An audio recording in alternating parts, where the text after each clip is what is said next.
खामोशी के बाद भाग दो। आखिर क्यों उसे अपनी ही बेटी से नफरत थी? नहीं है, वह काफ़ी पहले ही इस संसार से जा चुका है। रोड एक्सीडेंट था। सुमेधा, मैंने प्रयास किया कि उसको समझाऊं कि एक अनजान लड़की को इस तरह घर में रखना ठीक नहीं है। आपके लिए अनजान है यह, मगर मेरे लिए नहीं। मैंने अपनी सहेली को वचन दिया है कि इसकी देखभाल करूंगी। दृढ़ था सुमेधा का स्वर। लेकिन इस शहर में अनाथालय भी तो है। मैंने अपनी सखी को वचन दिया है, विनय, कि मैं इसे अनाथालय में नहीं डालूंगी। जानते हो, मेरी सहेली अनाथ थी, अनाथालय में भी पली बड़ी हुई थी। उसे कभी पता ही नहीं चला कि उसके माँ बाप कौन हैं, है भी या नहीं। वह मेरी स्कूल की सहेली थी। वह सदा अपने अनाथालय की त्रसदी मुझे बताया करती थी। सबके बीच होने के बाद भी घोर अकेलापन होता है, मानसिक व्यथा होती है। जैसे तैसे वह शिक्षिका बनी, शादी की और माँ भी बनी, पर उसके पति उसे छोड़कर चल बसे। वह स्वयं भी गंभीर बीमारी से जूझ रही थी और जब भी मुझसे बात करती अंकिता को लेकर ही करती। मैंने उसे वचन दिया था कि मैं अंकिता को संभाल लूँगी, पर यह नहीं पता था कि वह इतनी जल्दी चली जाएगी। मैं अपने वचन से पीछे नहीं हट सकती विनय, कुछ भी कहो।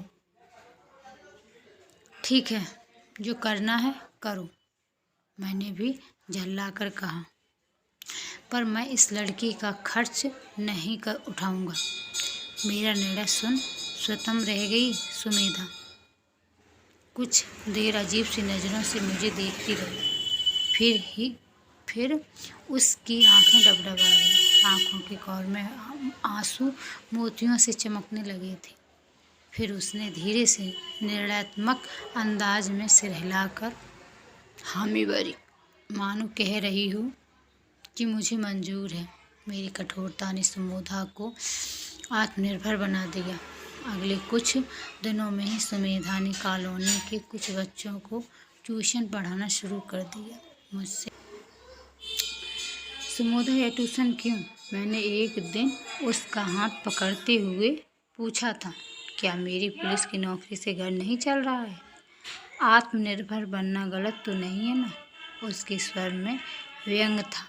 कई बार लगता है कि अंकिता सुमेधा के जीवन में मेरी जगह लेने लगी थी। वह अंकिता को रसोई में ज़मीन पर चादर बिछाकर उस पर सुलाती थी। अंकिता के लिए फुटपाथ से सस्ते कपड़े खरीद लाती थी। सरकारी स्कूल में उसका दाखिला करवा दिया। नन्ही सी अंकिता स्कूल पैदल ही आती जाती थी।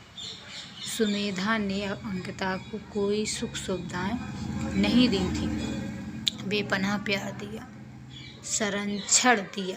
अंकिता कृतार्थ थी सुमेधा के इस स्नेह पर, और शायद इसलिए उसके चेहरे पर सदैव मुस्कान रहती, आत्म संतुष्टि का भाव रहता।